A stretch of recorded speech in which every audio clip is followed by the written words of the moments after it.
नमस्कार। अंतर्राष्ट्रीय खबरों के हमारे इस खास कार्यक्रम खबर दुनिया की में आपका स्वागत है। मैं हूं चंद्रशेखर जोशी। इस कार्यक्रम में हम आपको इस वक्त की बड़ी अंतर्राष्ट्रीय खबरें बताते हैं, साथ ही दो बड़ी खबरों पर अपने विशेषज्ञ मेहमान के साथ चर्चा भी करते हैं। आज हम रूस यूक्रेन शांति वार्ता के लिए हो रही अंतर्राष्ट्रीय राजनीति और ट्रंप की हमास को आखिरी चेतावनी पर चर्चा करेंगे। लेकिन आइए, सैन्य समर्थन से हाथ खींच लिए हैं, वहीं यूरोप पूरी तरह यूक्रेन के समर्थन में लामबंदी कर रहा है। इस सब के बीच फ्रांस और रूस के बीच में परमाणु बयानबाजी भी सुर्खियों में है। जाहिर है, अमेरिका के पीछे हटने से यूरोप के देशों में भी डर का माहौल बना हुआ है। ये रिपोर्ट देखिए।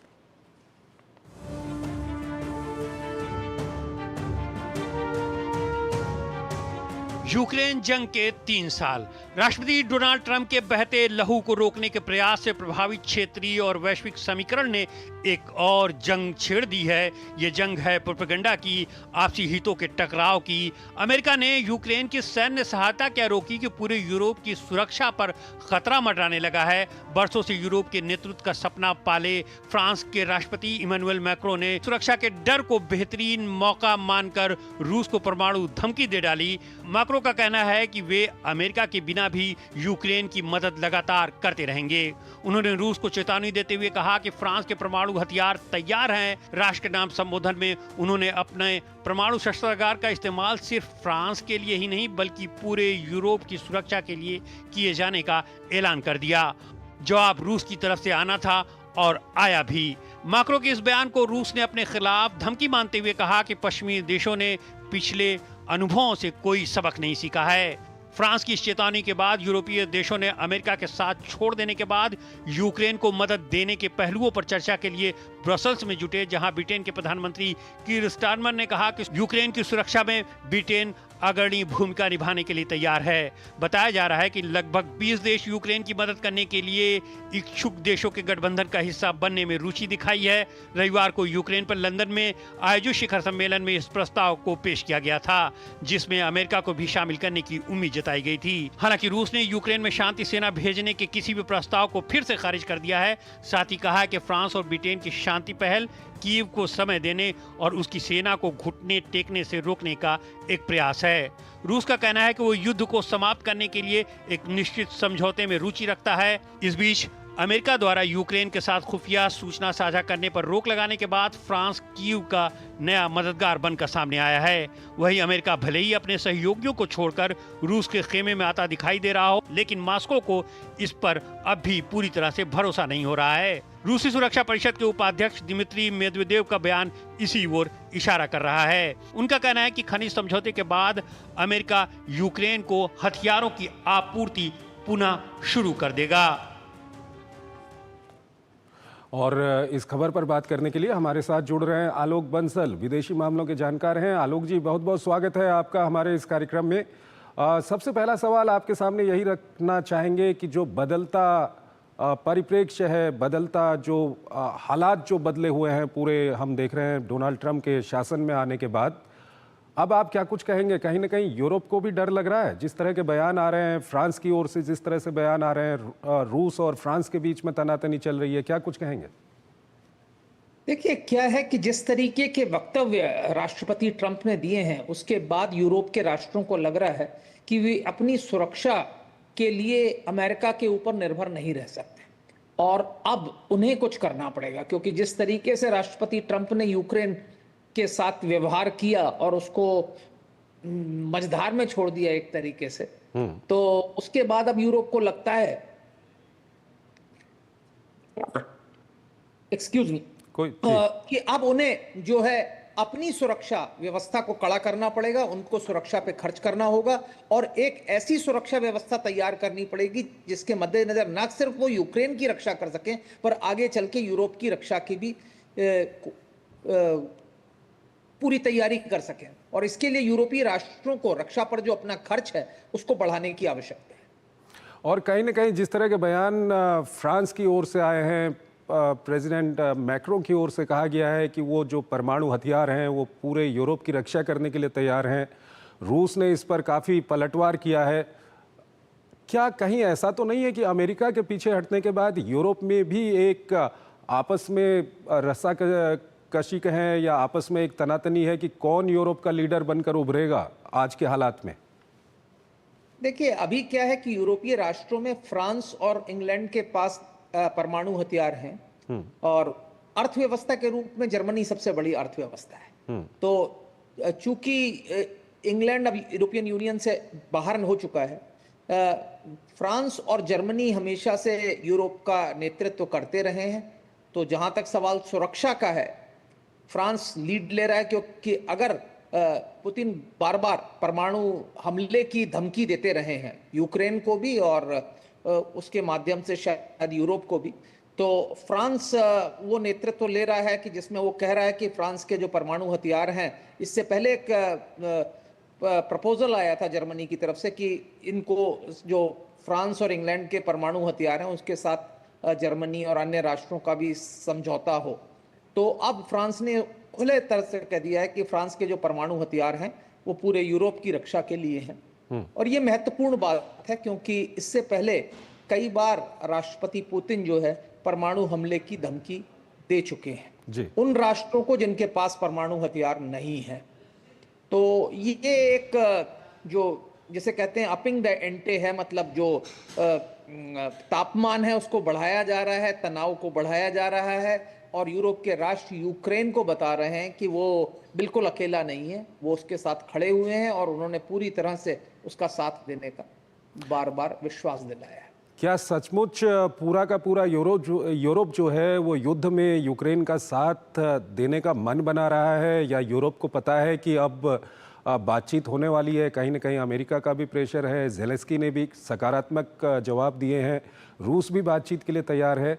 तो ये कहीं ना कहीं एक लॉबिंग तो नहीं है कि जब बातचीत होगी और डील होगी युद्ध को रोकने की, तो उस वक्त पे कहीं ना कहीं यूक्रेन का पक्ष थोड़ा मजबूत रहे?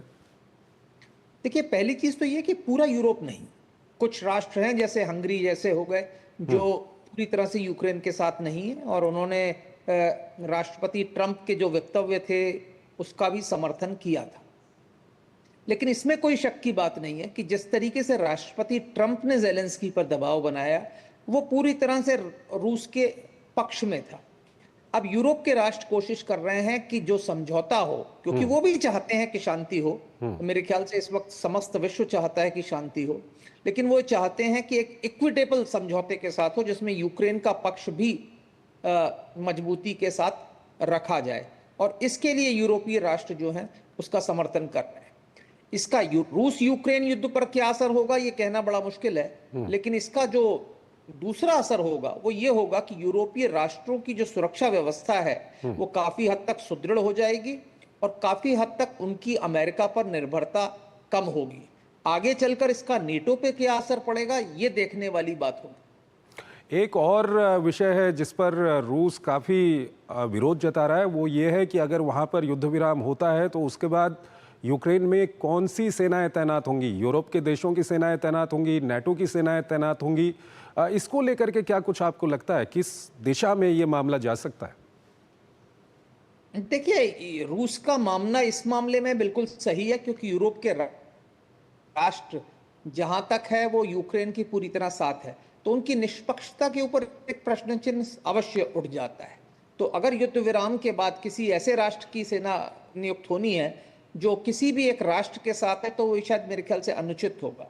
तो जैसे कि हमने देखा है कि इतिहास में जब वियतनाम, कोरिया वगैरह युद्ध होते थे तो ऐसे राष्ट्रों की सेना आती थी जो निष्पक्ष थे। जैसे भारत को अगर आपको याद हो तो 50 और 60 के दशक में भारत ने वियतनाम और कोरिया में जो निष्पक्ष जो सेनाएं थी उनका नेतृत्व किया था। तो सकता है कि रूस और यूक्रेन ये मांग करें कि भारत और चीन और रहे हैं उनकी सेनाएं ही यहाँ पे नियुक्त हों। ऐसी राष्ट्रों की जिनकी सहानुभूति सिर्फ एक पलड़े के साथ है उनकी नियुक्ति यहाँ पर ना हो। एक सवाल और है जो हमारे दर्शक भी जानना चाहेंगे, क्योंकि ये शुरुआत हुई थी रूस और यूक्रेन के युद्ध को रोकने की, किसी तरह से ये युद्ध रोके, शांति वार्ता वहाँ पर हो। और शांति वार्ता कहीं ना कहीं अमेरिका और रूस के बीच में शुरू भी हुई। उसके बाद ये जो पॉलिटिक्स होने लगी है, इंटरनेशनल पॉलिटिक्स इसको कह दें, कि प्रेशर बनाने की जो पॉलिटिक्स है, चाहे अमेरिका की तरफ से, यूरोप की तरफ से या यूक्रेन और रूस की तरफ से, तो ऐसे में हम कब तक ये देख पाएंगे कि रूस और यूक्रेन का युद्ध रुकेगा?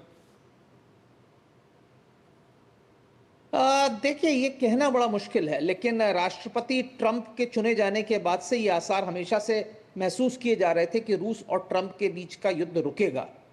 पर मेरे ख्याल से जिस तरीके से राष्ट्रपति ट्रंप ने पब्लिकली जेलेंस्की को पर दबाव बनाने की कोशिश की और जिस तरीके की उनकी झड़प व्हाइट हाउस में हुई, उसके बाद जेलेंस्की के लिए ये दिखाना बहुत महत्वपूर्ण हो गया है अपनी जनता को कि वो अमेरिका के दबाव में कुछ ऐसा कार्य नहीं कर रहे हैं जिसमें वो देश के हितों को सेक्रीफाइस कर रहे हैं। तो ये एक समस्या हो गई मेरे ख्याल से।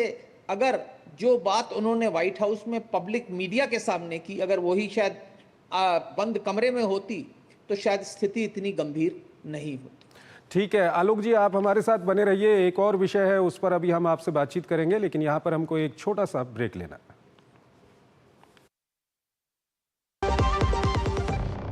सस्ते वाले दाल मसाले स्वाद हुआ बेकार, MDH की हल्दी मिर्ची धनिया करे कमाल। ये रंग दे, ये खुशबू दे, ये तीखा, ये कम पड़े। क्या निराला MDH मसाला।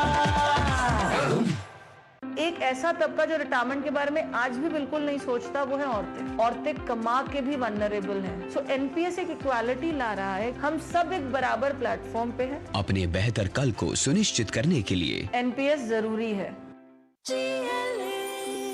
जो लक्ष्य चुना था समझ आने लगा है। GLA यूनिवर्सिटी, उच्च लक्ष्य की निश्चित प्राप्ति। जिन्होंने यूज किया है वो जानते हैं असली हींग का स्वाद। MDH सुपर हींग, शुद्धता का असली तड़का। MDH।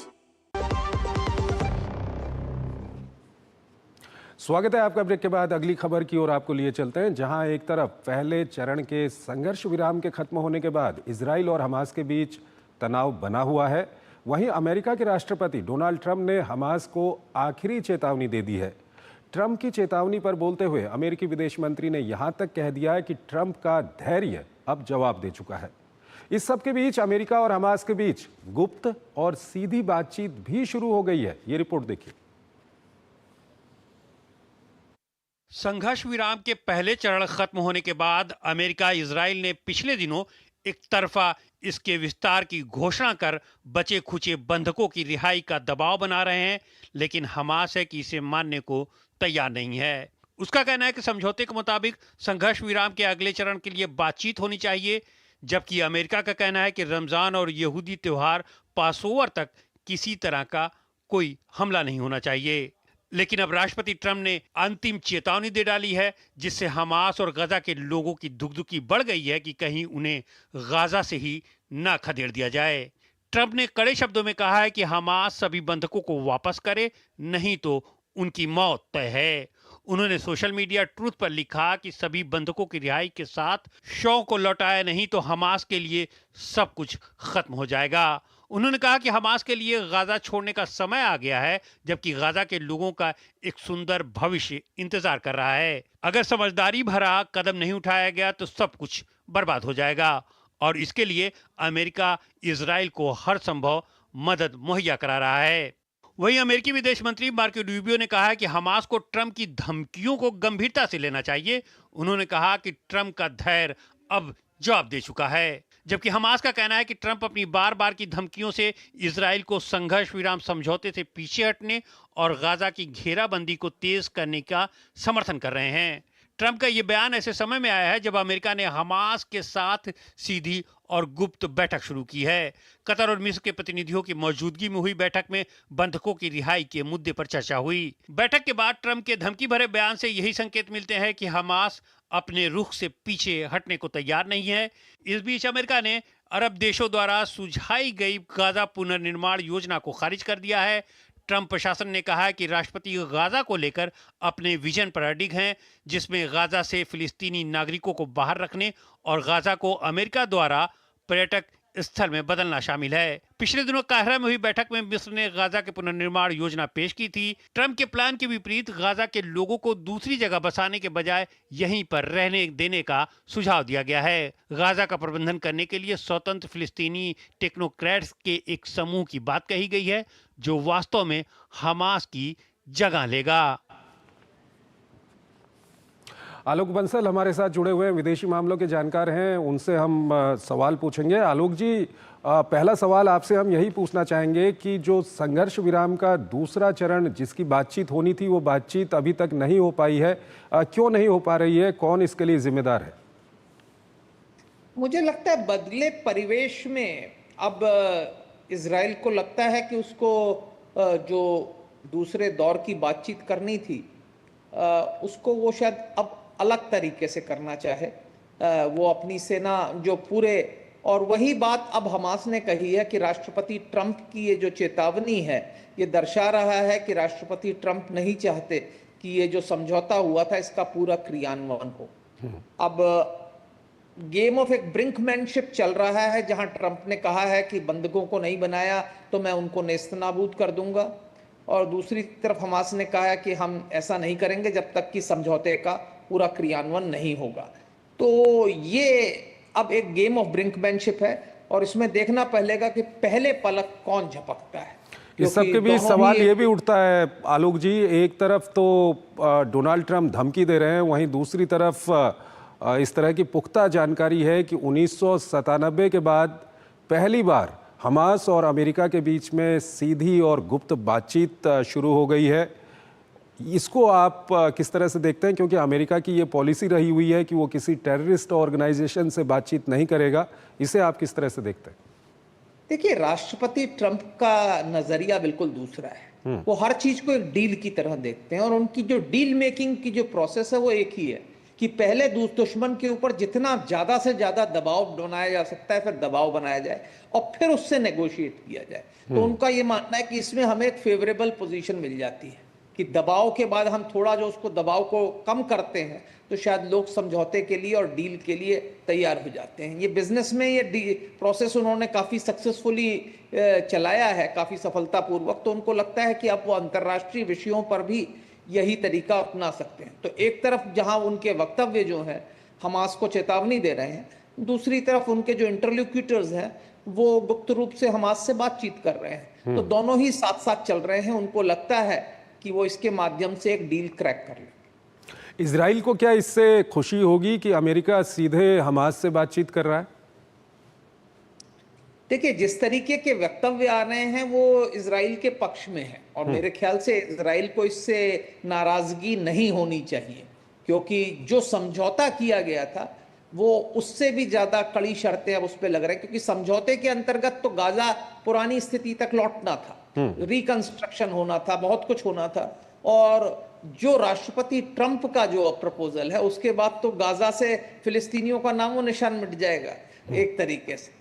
तो वो जो प्रस्ताव है, और अब जो धमकी दे रहे हैं कि अगर इन्होंने बंधकों को नहीं छोड़ा, क्योंकि इजराइल के ऊपर जो दबाव है वो बंधकों का दबाव, और इसलिए इजराइल चाहेगा कि बंधकों को छुड़ा दिया जाए। लेकिन अब राष्ट्रपति ट्रंप क्या करते हैं उसके ऊपर निर्भर है काफी हद तक कि जो दूसरे स्तर की जो बातचीत होनी थी, दूसरे दौर की, फिलिस्तीनियों और इजराइल के बीच में गाजा समझौते के अंतर्गत, उसका क्या होता है। इस सब के बीच हमास का ये कहना है कि अमेरिका से जिस तरह के बयान आ रहे हैं वो कहीं ना कहीं इजराइल की आक्रामकता को बढ़ाएंगे। इसे आप किस तरह से देखते हैं?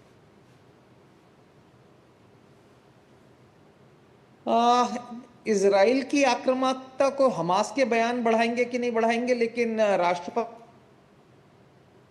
बाद इस बात की संभावना काफी है कि हो सकता है कि इजराइल इस समझौते से बैकआउट करे और हमास के ऊपर जो दबाव है उसको और बढ़ाने की कोशिश करे। एक सवाल और आलोक जी, जो अभी तक गाजा के पुनर्निर्माण के लिए जितनी भी योजनाएं आई हैं, चाहे वो डोनाल्ड ट्रंप की योजना रही हो या अरब देशों की योजना रही हो, डोनाल्ड ट्रंप तो ये कहते हैं कि वहाँ से फ़लस्तीनियों को दूसरी जगह बसाया जाए, वहाँ पर रिवेरा बनाया जाए, लेकिन अभी जो हाल में अरब देशों की बैठक हुई थी उस बैठक में भी पुनर्निर्माण की बात की गई। हालांकि फ़लस्तीनियों को वहाँ से हटाने की बात नहीं की गई, लेकिन कहीं ना कहीं हमास को साइडलाइन करने की बात कही गई है। तो इसका हमास पर, क्योंकि दोनों अरब देशों की भी हम बात करें या डोनाल्ड ट्रंप के प्लान की भी बात करें, तो हमास के रुख पर इसका क्या कुछ असर आप देख रहे हैं? देखिए, हम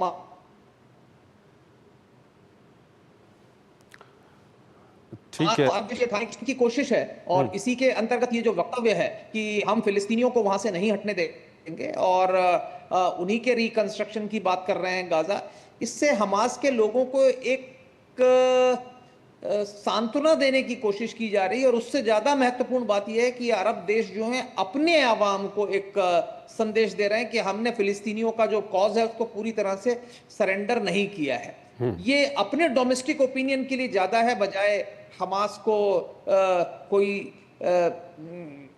सहायता पहुंचाने की। ठीक है आलोक जी, बहुत बहुत आपका शुक्रिया हमारे इस कार्यक्रम में जुड़ने के लिए और दोनों ही विषयों पर अपना महत्वपूर्ण विश्लेषण हमारे दर्शकों के सामने रखने के लिए। और अभी हम आपको कुछ और महत्वपूर्ण अंतर्राष्ट्रीय खबरें बताएंगे, लेकिन उससे पहले एक छोटा सा ब्रेक लेते हैं। आपके घर के खाने में रेस्टोरेंट जैसा स्वाद ले आए MDH का शाही पनीर मसाला। पनीर को क्या मस्त बना डाला।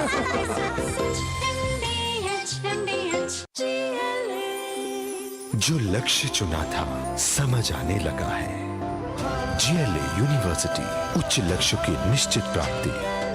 जब धरती चीर कर निकलता है लोहे का पत्थर और मिलता है मोंगिया के जोश से, फिर तपता है, पिघलता है और बनता है फौलाद। अब होता है सरिया सारी खूबियों के साथ। मोंगिया स्टील, मजबूत देश का मजबूत सरिया। गोल्डी मसाले के 100 ग्राम के स्पेशल पैक्स में फ्रेशनेस लॉक है। ऐसे गोल्डी मसाले जहां जाएं रिश्ते बनाएं।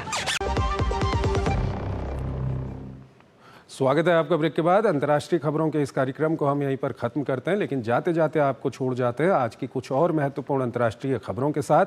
आप इन खबरों को देखिए और हमारी पूरी टीम को इजाज़त दीजिए। नमस्कार। राष्ट्रपति डोनाल्ड ट्रंप की ओर से जल्दी नए यात्रा प्रतिबंधों की घोषणा की जाने वाली है। इसके तहत राष्ट्रीय सुरक्षा के मद्देनजर अगले हफ्ते से पाकिस्तान और अफगानिस्तान के लोगों की अमेरिका में एंट्री बंद हो सकती है। सूत्रों ने बताया कि इस सूची में अन्य देश भी हो सकते हैं। अपने पिछले कार्यकाल के दौरान भी ट्रंप ऐसा ही बैन लगा चुके हैं, जिसमें 7 मुस्लिम देशों को भी शामिल किया गया था। विदेश मंत्री डॉक्टर एस जयशंकर ने लंदन में आयोजित एक कार्यक्रम में कश्मीर और POK पर बात करते हुए कहा कि पाकिस्तान के अवैध कब्जे से कश्मीर के हिस्से की वापसी होते ही कश्मीर का पूरा मसला हल हो जाएगा। वहीं विदेश मंत्री डॉक्टर एस जयशंकर ने कहा कि अमेरिका के साथ व्यापार से संबंधित मुद्दे बातचीत और आपसी सहमति से हल कर लिए जाएंगे। इस पर प्रधानमंत्री नरेंद्र मोदी की अमेरिका यात्रा के दौरान भी राष्ट्रपति ट्रंप से बात हुई थी। जयशंकर ने कहा कि अमेरिकी राष्ट्रपति डोनाल्ड ट्रंप की कई प्राथमिकताओं से भारत को फायदा है। ब्रिटेन में न्यूजीलैंड के हाई कमिश्नर फिल गॉफ को डोनाल्ड ट्रंप पर टिप्पणी करने के कारण बर्खास्त कर दिया गया। न्यूजीलैंड के विदेश मंत्री विस्टन पीटर्स ने कार्रवाई की। गॉफ ने ट्रंप की इतिहास की समझ पर सवाल उठाए थे। उष्णकटिबंधीय चक्रवात अल्फ्रेड तेजी से ऑस्ट्रेलिया के पूर्वी तट की ओर बढ़ रहा है। चक्रवात के कारण तेज हवाओं और बारिश ने अपना असर दिखाना शुरू कर दिया है। चक्रवात का सबसे ज्यादा प्रभाव ऑस्ट्रेलिया के तीसरे सबसे बड़े आबादी वाले शहर ब्रिस्बेन में पड़ने की आशंका है। पुर्तगाल की सरकार अगले मंगलवार को संसद में सरकार के पक्ष में विश्वास प्रस्ताव लाएगी, क्योंकि सरकार की नीतियों का विपक्षी दल पूरे जोर से विरोध कर रहे हैं। मंगलवार को संसदीय मतदान होने की उम्मीद है। दक्षिण कोरिया के पोचियोन में सैन्य अभ्यास के दौरान दक्षिण कोरियाई लड़ाकू विमानों ने गलती से एक नागरिक इलाके पर 8 बम गिरा दिए, जिससे 15 लोग घायल हो गए और कई मकान तथा एक चर्च क्षतिग्रस्त हो गया।